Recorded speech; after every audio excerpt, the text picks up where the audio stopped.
Hello everyone, we are from Group 4, Class 663, and today we would like to present our project for Engineering Day, the Rainwater Harvesting System. This is our members, the table of contents. So the first one is introduction. Approximately 24 million Indonesians still do not have access to clean and improved water, and 38 million do not have access to improved sanitation. During the dry season in Java, for example, families can spend up to 1 million rupiah each month on water delivered by delivery trucks. Indonesian average monthly pay in 2019 was 2.6 million rupiah, which means they might be spending more than a third of their income on water. These households may not have the financial resources to spend their earnings on water because they simply cannot afford it. So this is a big problem, especially in Indonesia, because the lack of clean water could cause many dehydration, unsanitary environment, and also sickness like dysentery, cholera, and diarrhea, and many more. There are three main causes for the lack of clean water. The first one is dry season. So in dry season, the temperature is higher than usual, and it will cause the water supply to evaporate, and the water quality will also decrease. And then the second one is the polluted waterways. So besides dry season, there are also wet season. So in wet season, it usually rains a lot, which means that floods will also happen when the water rises up to the surface. It will drag many stuff like trash, dirt, and many more. And then, of course, the waterways will be blocked, and it will cause many more flood, and the waterways will be even more polluted. And then the last one is the increasing demands. Indonesia is a large country. It is also densely populated. That's why the lack of clean water means that a lot of people will not have access to clean water. This will be dangerous because, as I've said before, this could cause sickness and then dehydration and many more. Moving on to literature studies, the rainwater harvesting system is the process of collecting and storing rainwater instead of letting it flow off. Installations can be made at a variety of scales, including households, neighborhoods, and towns, as well as institutions like schools, hospitals, and other public facilities. The rainwater harvesting system is one of the most often used and followed strategies for water conservation, having been practiced today in developing countries like Sri Lanka, where rainwater collection has long been a common means of acquiring water in rural areas, both for agriculture and for drinking. India, where Tamil Nadu, an area in India, made rainwater harvesting system mandatory for all buildings, resulting in Chennai's water quality increase and the level of water that has risen in just 5 years. The next is Thailand, where this is one of the most impressive examples of water self-sufficiency on the planet, with 40% using this method. However, not only developing countries use this method, but developed countries such as Canada, USA, and the UK also use this method. So here are the components of rainwater harvesting system. First is catchment. It is used to collect and store the captured rainwater. Next is conveyance system. It is used to transport the harvested water from the catchment to the recharge zone. And then there's a flush. It is used to flush out the first spell of rain. There's a filter, which is used for filtering the collected rainwater and removing pollutants. And last, there are tanks and the recharge structures. They're used to store the filtered water, which is ready to use. The rainwater harvesting system has its own advantages and disadvantages. So for the advantages, 1, less money is spent because you will only be using it to install and you won't have to pay for more water. 2, it reduces the amount of water used. 3, it reduces the need for water. 4, it can be consumed if filtered properly. And 5, it encourages the conservation of both water and energy because we have a hydroelectric generator inside of our system. And for the disadvantages, 1, maintenance is required regularly. 2, installation requires some technical knowledge. So if you don't have the ability to do that, we don't recommend you to do it yourself because if it's broken, then you will end up spending more money. 3, the supply of rainwater can be limited. 4, it may attract mosquitoes and other waterborne diseases if not installed properly. And 5, there are storage limitations. Moving on to number 3, design methodology. So we have 4 steps to approach this project, which are problem formulation, scope of the problem, data collection, and the design analysis. For problem formulations, many people in Indonesia still do not have access to safe and clean water. This raises concern since water is an integral part of our daily lives because it can lead to many problems if it's not treated properly, like diarrhea, dysentery, hygienic issues, etc. Hence, it is crucial to search for ways to be able to provide clean water for all communities. Number 2 is the scope of the problem. The scope of our problem encompasses safe water access. Number 3 is data collection. The data and information are gathered and collected from the literature studies. The data and information are going to be used to discuss the solution for the aforementioned problem. And lastly, number 4 is design analysis. After the data are collected, a suitable design to address the problem is projected. The specification and cost details will be discussed and analyzed as well. So next is the design and discussion. The rainwater harvesting system consists of 4 main components, which are rainwater catchment, hydroelectric generator, water filter, and water storage tank. Each of the main components are connected with a pipe. So first, the water will be collected in the rainwater catchment and sent to the hydroelectric generator. and it will flow to the water filter and lastly be stored in the water tank.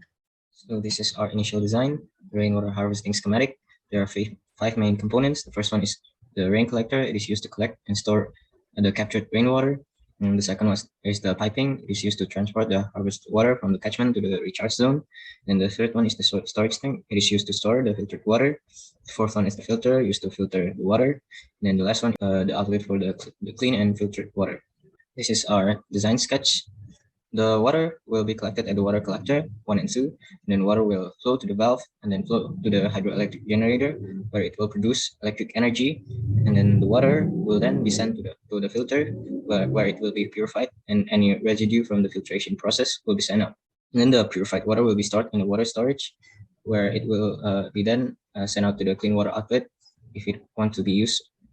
And the water storage is equipped with a sensor that will check the pH of the water and the volume of the tank. So the design analysis, there are four main components. The first one is the rainwater catchment. The catchment is a cone that is used to collect water. The catchment is equipped with a grate so that it can filter solids that they can destroy the pipes. The catchment is placed on the roof and side of the house so it can easily collect water. The collected water will be then sent to the hydroelectric generator through the pipes. Then the second component is the water filter. The water filter will purify the water so it can be used in many ways. The water will flow to the filter from the pipes. Then the large internal surface are physically traps sediments and contaminants. Then activate carbon acts like a magnet for compounds like lead and volatile organic compounds as water passes through. Finally, a chemical reaction inside the filter reduces chemicals like chlorine on contact. Then any residue from the filter will be then thrown out, and the purified water will be moved to the storage tank through the pipes. And then the third component is the hydroelectric generator. This generator utilizes the water flow to create electricity. The water will spin the turbine blades, which will trigger the rotor and stator, resulting in a reaction that will produce electricity. The electricity can be used for powering the rainwater harvester, or it could be used for other purposes. The water that has gone through the hydroelectric generator will be sent to the water filter. And then the last component is the water tank. The storage tank is used to store the purified water. The tank is installed with a sensor that will send information to the checking monitor. From the checking monitor, we can check the water quota and the pH of the water so we can monitor the water easily. So we did calculations for the water balance. The average rainfall in Indonesia ranged from 2,000 to 3,000 millimeters per year, or 5.5 to 8.2 millimeters per day. The ideal Indonesian house area is 60 to 200 meters squared, and Indonesians use 144 liter per person per day in average. And our tank has a capacity of 5,000 liter. So by taking the smallest numbers from each data, just to be safe, so we get 5.5 times 60, the water collected would be 330 liter per day, which is enough for at least 2 people. These are the materials used for each of the components. In the catchment, reinforced cement concrete, RCC, galvanized iron or corrugated sheets are used, and then in the gutter, iron or timber brackets are used. In conduits, polyvinyl chloride, PVC, or galvanized iron GI are used. In the filter, media such as fiber, coarse sand, and gravel layers are used. And in storage facility, RCC, ferrocement, masonry, plastic, polyethylene, or metal galvanized iron sheets are commonly used. The benefit of these materials will be discussed in the next slide. Yeah, continuing from the previous slide, these are the material characteristics and its benefits. RCC is a composite material in which concrete's relatively low tensile strength and ductility are compensated by the inclusion of reinforcement having higher tensile strength and ductility. Number 2 is galvanized iron, which is the same as standard iron. The only difference is that it features a layer of zinc. The added layer of zinc helps to protect the iron from rust and corrosion. Without it, the iron will be exposed to moisture and oxygen from its surrounding environment. Number 3 is corrugated sheets. It has a strong transparency and toughness, very good for roofing and glazing. Number 4 is polyvinyl chloride or PVC, which is high-strength thermoplastic material widely used in applications. Number 5 is ferrocement. It's a form of reinforced concrete that differs from conventional reinforced or pre-stressed concrete, primarily by the manner in which the reinforcing elements are dispersed and arranged. It's low cost and it's also conformability and high corrosion resistance characteristics.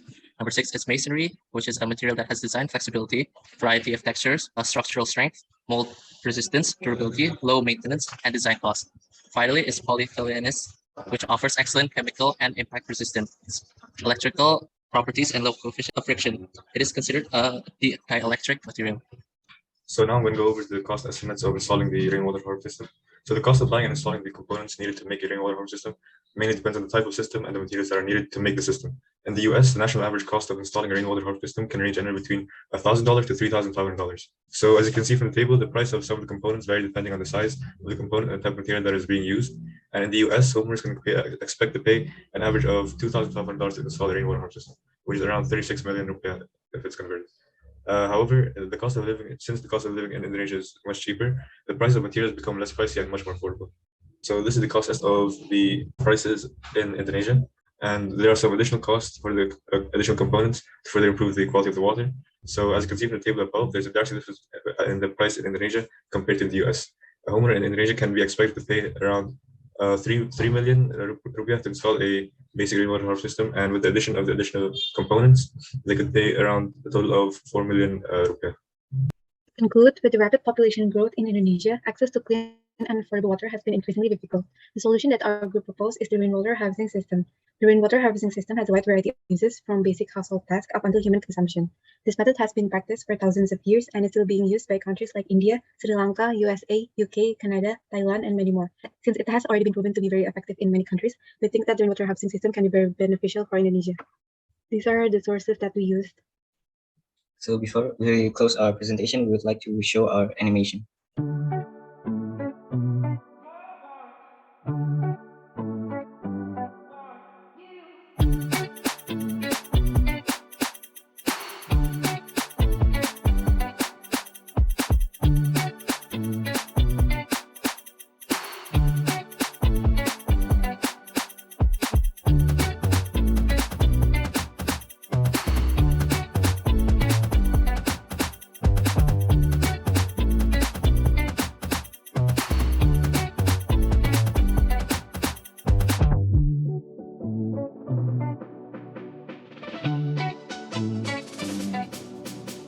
So that's it for our presentation. Thanks for watching.